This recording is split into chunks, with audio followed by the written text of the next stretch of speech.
pas de mal, étant donné que ce n'est pas un acte anticonstitutionnel. S'il y a immoralité, comme on prouve qu'il y a immoralité, moi, je n'ai pas vu immoralité hier à la Cour suprême de justice. Alors, par rapport à l'abbé Malo Malo, ou bien, si on ne veut pas la tête de Malo Malo, mais qu'on aime au moins son expertise, étant donné que cette expertise, tout le monde est d'accord avec. Unanimement. Alors, même la communauté internationale, je ne crois pas que Malo Malo a donné de l'argent à ceux-ci, à ceux-là qui l'ont invité de part et d'autre pour leur donner son expertise électorale. Donc, de ce point de vue-là, je crois que les irrégularités dont tout le monde a parlé doivent trouver un remède.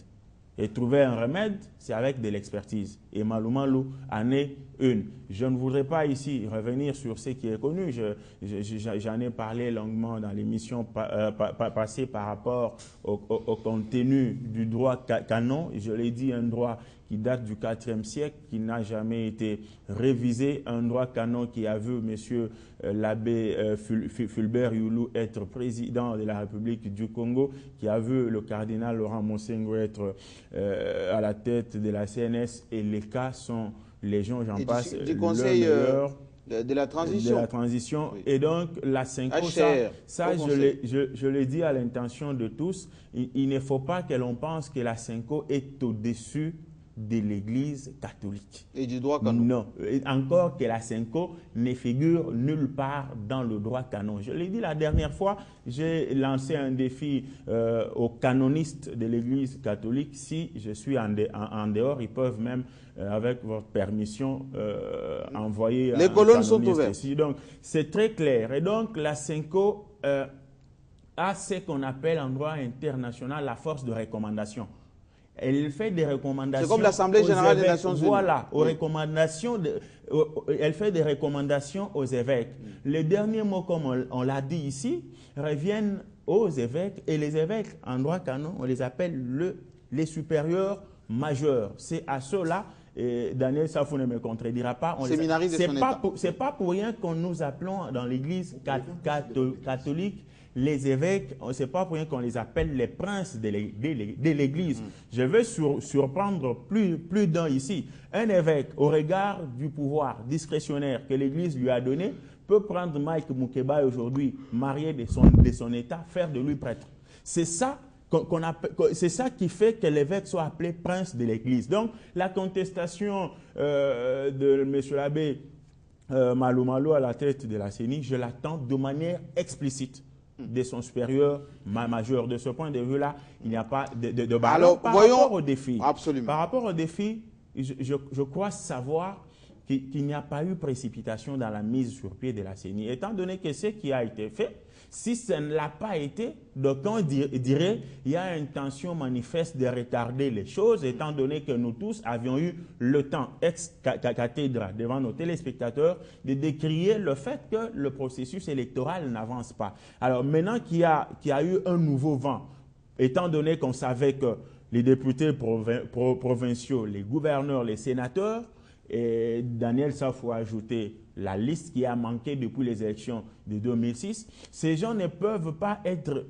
installés et donc élus sans la Commission électorale nationale indépendante. Il fallait qu'on y aille vite pour que directement on pense à un autre langage. Donc, voir les choses du genre de la précipitation, on ne s'est précipité par rapport à quoi, étant donné que c'est le moment. Or, pasteur Paul soupçonne déjà. Non, il n'y a pas eu de soupçon. On a mis une équipe en place vite fait, histoire d'installer déjà... Il n'y a pas eu de vite fait encore, que là, au-delà du fait qu'en 2006 et en 2011, il n'y a pas eu que Malo Malo, il n'y a pas eu que Ngoï Mulunda qui ont géré seul le processus électoral. Il y avait des surveillants, je les appelle comme ça, des surveillants. Comme il y a des suspicions, on a placé Njoli, on a placé le MLC. Aujourd'hui, c'est une innovation, Jean-Marie Kassamba. Aujourd'hui, on peut ne pas le vouloir. L'UDP, c'est dans la CENI. L'UDP, c'est dans la CENI, n'en déplaise à... Je peux parler. Oui. L'UDP, c'est dans la CENI. Lorsque je parle de l'UDPS, je vois les élus de la liste de l'UDPS aux élections de 2011. Je crois qu'il n'y a pas de débat engagé à ce niveau-là. Ce sont les élus qui siègent, qui ont eu à respecter la volonté du souverain primaire. C'est l'UDPS qui siège. Si Daniel Safou veut changer le nom de ce groupe parlementaire au niveau de l'Assemblée nationale, qu'il le fasse, mais ce sont les élus de la liste de l'UDPS Etienne Tshisekedi aux élections de 2011. Ils siègent. Mais au-delà de ça, il y a aussi une innovation. Au-delà du fait que la majorité, Malumalu, qui ne vient pas du gouvernement, mais plutôt des confessions religieuses, est là, il sera contrôlé par les gens et de la majorité et de l'opposition, plus une plénière. Voilà, quand on conteste quelqu'un, je veux aussi que l'on me conteste. Donc, Malumalu n'est pas le président tout-puissant qui a droit sur tout. Il ne l'avait jamais été. Ngoï Mulunda aussi ne l'avait jamais été. Dans ce pays, lorsqu'il y a un échec, on l'attribue à un individu. Lorsqu'il y a une réussite, on dit non, non, l'UDPS était là, le MLC était là. Comme on parle de la transition. Il n'y a jamais eu un despote dans la CI ni dans la CENI de Ngoï Mulunda. Et maintenant, les histoires sont encore plus claires parce qu'il y a les Jean-Baptiste Ndundu qui sont dans la plénière, qui vont effectivement jouer leur rôle. Donc, je crois qu'en tant que journaliste, nous devons donner la chance à la CENI pour aller de l'avant. Oui, pasteur. Nuancer un peu certaines choses. Bon, mais je ne pense pas que c'est Arnaud qui n'est pas théologien, même ici, Condé Droit Canon, qui peut apprendre aux évêques comment on gère l'Église catholique. C'est comme ça que je ne veux pas que ce débat soit ici. Non, mais on peut avancer parce qu'on a un deuxième sujet. Mais je pense que pour Malumalu, personne ne conteste son expertise. Et il ne faut pas aussi faire croire aux Congolais qu'il est le seul expert. Non, mais il n'en a pas. Il faut qu'on puisse reconnaître un tout petit peu. Je dis ceci. Personne ne conteste son expertise. Oui. Mais deuxièmement, il ne faut pas faire croire aux Congolais que Malumalu c'est le seul expert en élection au Congo. Il y en a beaucoup. Ce n'est pas ce qu'il dit. Non, j'ajoute seulement ça. Oui. Et deuxièmement, personne ne peut nier que Malumalu est expert à la présidence depuis 2003. Personne ne peut nier que Malumalu était là à Kampala pour les comptes du gouvernement. Mais pour le compte du Congo. Personne ne peut nier aujourd'hui que Malumalu a été soutenu par la majorité présidentielle. Personne ne peut nier que des délégués qui sont venus des provinces pour la société civile pour soutenir la candidature de Malumalu ont été pris en charge par le pouvoir. Ça, personne ne peut compter. Ça sont des faits.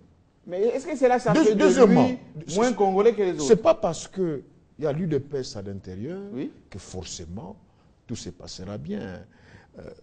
Joly était du MLC, il était vice-président de Ngoï Mulunda. La vérité des urnes se pose encore aujourd'hui.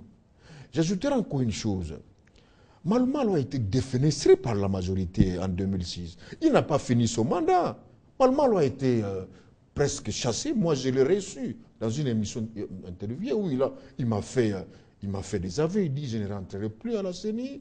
J'ai été trahi par la majorité. Mon église ne me soutenant plus. Je ne peux plus rentrer à la CENI. La bande, je peux te donner et tu vas diffuser ça. Oui, mais donc ici, c'est la vérité de cet homme objectif. Nous ne remettons pas en question son expertise. Alors, et puis c'est pas le fait. Faisons avancer le débat. Non, je vais terminer. J'ai une seconde. Non, c'est pas le fait que voilà, parce qu'il a eu un prix en France ou ailleurs. Nous connaissons des dictateurs en Afrique comme les Théodore Obiang-Nguema qui ont des prix à l'UNESCO, mais qui sont pas chez eux au pays. Donc, autrement dit, vous voulez créer une nouvelle race de Congolais qui n'existe pas. Non, ça dit, n'inventez pas des subtiles pour auréoler Malumalu. Nous les connaissons.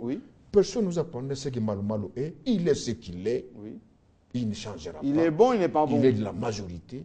Il est expert à la présidence. Depuis 2003. Ça vous gêne un petit peu? Ça ne me gêne pas. Absolument. C'est la réalité. Ça me gêne en quoi?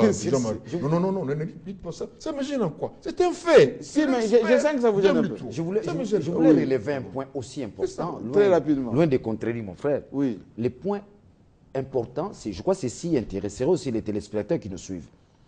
Pour les cas d'espèce, nous, opinion nationale, nous, population, on ne doit plus s'en prendre ni à l'opposition, ni au pouvoir.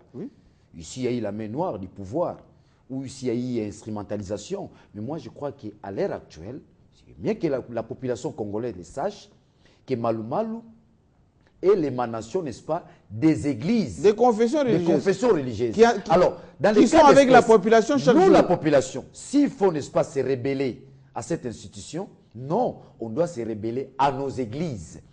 À nos églises. Si on trouve que, n'est-ce pas, le choix porté sur Malumalu n'est pas un choix rationnel, n'est pas un choix digne de soi, Donc, on les traite on dimanche. ne va plus s'en prendre. Ni à Joseph Kabila, ni à la majorité, ni à nos opposants, comme fit le cas avec Njoli. Oui. Donc, cette fois-ci, on doit s'en prendre à nos églises respectives qui ont jeté leur dévolu, n'est-ce pas, à Malumalu. Absolument. Donc, si nous trouvons que Malumalu n'exerce pas bien son travail, alors, nous, cette fois-ci, on doit s'en prendre aux églises. Ce n'est plus à la classe politique. Et ça doit se traiter dimanche. On change de sujet parce que les temps qui nous est impartis, vous êtes en train de revenir en arrière.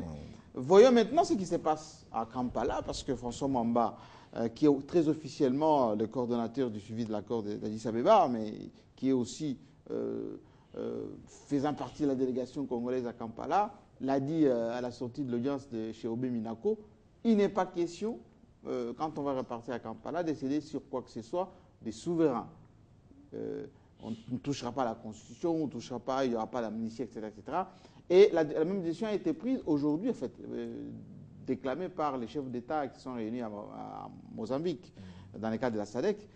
Est-ce dire, Paul Diakessé, qu'on assiste là à la fin ultime, hein, comme l'a dit le président tanzanien, de la violence avec le déploiement de la force d'intervention? Parce qu'il faut quand même les signaler, ils sont en train de patrouiller en ce moment à Goma. Il reste à peu près 500 militaires pour compléter les 3000 restants. Peut-être que c'est nous.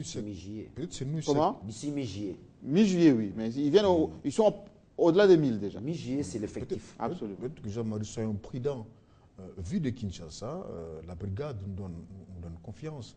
Mais malheureusement, Mary Robinson avait dit que la brigade spéciale, ce n'est pas ça la solution. Non, elle a dit que ce n'est pas la seule solution. La solution, elle est aussi politique. Elle est globale, oui. Mais pour Kampala, c'est là où je pense que ceux qui disent que combien la CENI, combien des élections, la démocratie porte bien au Congo, je pense non. Un Nyondon ne fait pas les prétends. Il y a plusieurs éléments qui font la démocratie, notamment le fait de rendre compte. Je pense que Jean-Marie, ce soir de Kampala, on ne peut pas tirer un trait. Si nous voulons vraiment que le pays avance, il faut qu'il y ait des gens qui doivent rendre compte. Moi, j'étais sidéré, Jean-Marie, d'apprendre que c'est le gouvernement congolais qui payait pour le rebelle du M23. Oui, mais il faut mégayer la paix. J'étais sidéré quand je